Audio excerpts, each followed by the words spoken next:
அடுத்த வேலைக்கு சாப்பாடு இல்லைல்ல, அதான் உண்டாக்கும் வல்லமை பண்றது. உண்டாக்கும் வல்லமை பண்றது. அதனாலதான் பாருங்க, இதெல்லாம் நீங்க பேசணும் உங்க வீட்டில். கொஞ்சம் இருக்குதா, உண்டாகு. கொஞ்சம் இருக்குதா, அதை பார்த்து உண்டாகுன்னு சொல்லுங்க, பெருகுன்னு சொல்லுங்க. எனக்குள் இருக்கும் உண்டாக்கும் வல்லமே பேசுறேன்.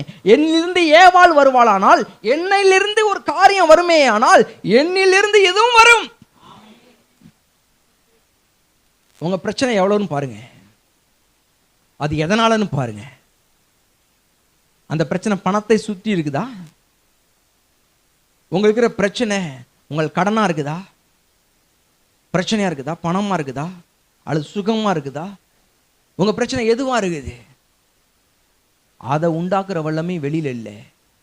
இங்கே தீர்க்கதரிசி போயிட்டு அந்த பொண்ணுகிட்ட பேசும் பொழுது வெளியில சொல்லல, சூழ்நிலையை வெளியில சொல்லல,